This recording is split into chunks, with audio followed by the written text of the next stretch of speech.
Assalamualaikum warahmatullahi wabarakatuh. In this video, we will explain and focus on procedures of conducting an AGM, the challenges and also cases related to the meeting procedure.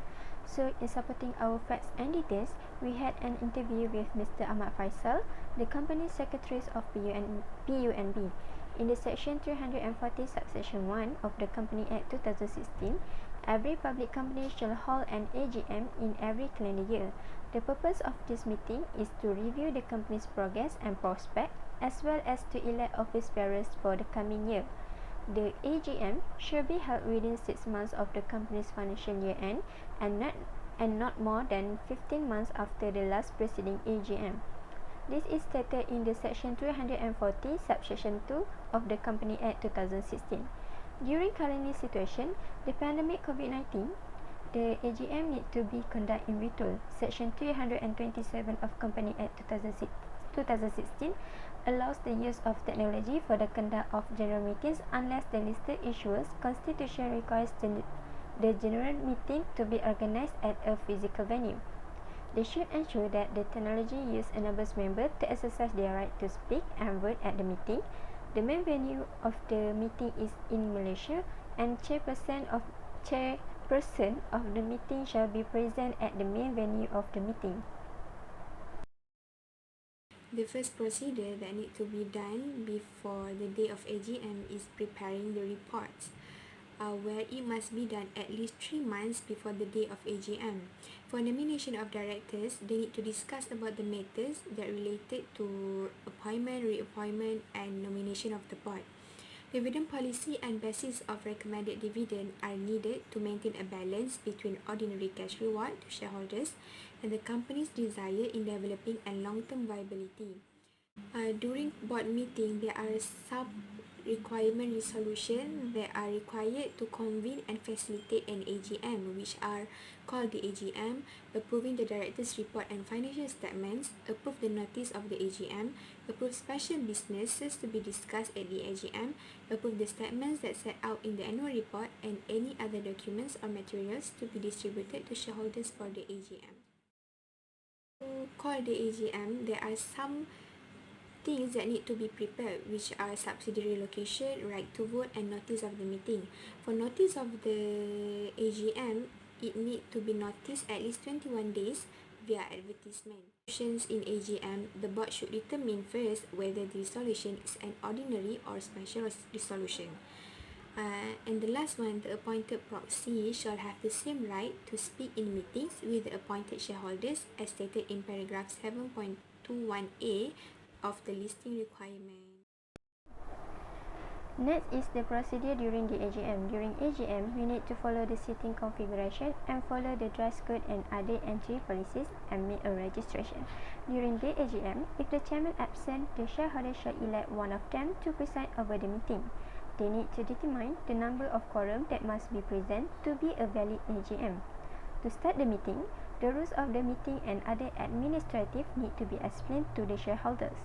The meeting will be adjourned if the order is disrupted. There are 3 types of amendments to resolution and withdrawal of resolution, which is ordinary resolution and special resolution, and also withdrawal of a resolution. Under section 318 of Companies Act 2016, state that if the AGM is extended for 30 days or more, notice of the adjourned AGM must be given as in the case of the original AGM. For re-election and removal of directors, the shareholders have 2 options of voting, whether in person or through a proxy. The chairman has the authority to order a recount in any scenario where he is not sure of the actual result, even the votes that become voting rights. After AGM, there are 2 things that need to be settled down, which are disclosure, submission, and lodgement, and also minutes of AGM. In disclosure, submission, and lodgement, the board need to settle down the poll voting, other jurisdiction, and Bursa Securities also should be notified as soon as the voting results tabled at the AGM are reviewed through announcements. For minutes of AGM, minutes are an official record of a meeting's proceedings that can be used as evidence in the court, and the shareholders are entitled to view and request a copy of the minutes of the AGM at no cost. The term notice refers to the written invitation to the meeting's participant. The meeting shall be void if the authority fails to serve notice to any of the eligible members. In conducting the meeting as the company secretary, Encik Faisal stated that there are many challenges to be overcome, but it is not a heavy problem and can still be resolved. Moreover, he has been working as a company secretary for quite some time. Meeting procedures also become one of the challenges for him. Before a meeting is held, notice must be given. In this issue, they must ensure that every information contained in the notice is communicated to each member of the meeting. The notice given should also be given within the stipulated period so that the members of the meeting are more sensitive and can be proceed as planned. Before setting the date of the meeting, Encik Faisal also needs to prepare a proposal which will be presented in the next meeting.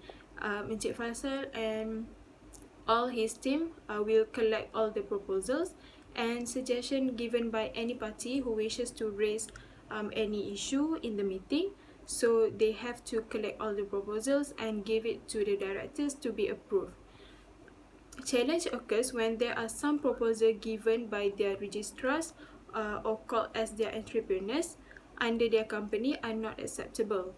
Encik Faisal and his team needs to finalise, and it is quite time consuming. They need to settle it down before the notice of meeting being published to everyone. Decisions are taken on the consensus of the board and the results of the discussion with the relevant parties. Thank you. Assalamualaikum warahmatullahi wabarakatuh. My name is Siti Khadijah binti Salihuddin. Next, I will give some example on Malaysia's company issue regarding meetings and resolution. The first example is a case that involving court between Safari Alliance Sdn Bhd and Tiger Synergy Berhad.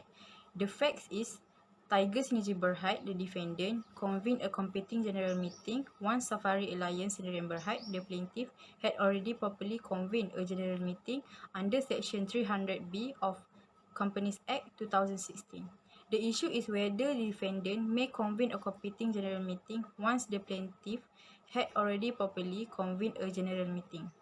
And the decision is the court also dismissed the defendant's application to do the competing general meeting. The factors to the decision is as a shareholder of Tiger Synergy Berhad that hold more than 10% shares, Safari Alliance has the power to convene a general meeting. The next factor is the competing general meeting will lead to confusion and inconvenience to the shareholders, disrupt the convened general meeting, and also interfere with the members' statutory right to convene a meeting of members. And lastly, it will put waste the cost spent by the plaintiff to organize the meeting. The next issue is virtual meetings issue regarding Menang Corp Berhad. It started when Minority Shareholders Watch Group MSWG sent a letter containing question to the board before the meeting for the Q&A session at the EGM. However, there was an incident where the board during its virtual meeting chose to present and answer only 5 out of the 9 questions. It is because of time constraint. Then the chairman decide to answer unaddressed question privately after the meeting. In some cases, after saying it will get back to shareholder after the meeting, the board or management failed to do so. In conclusion, it is improper to answer the shareholders' question privately after the EGM because the other shareholder has the right to know it. So I'm going to elaborate more on conclusions and recommendations.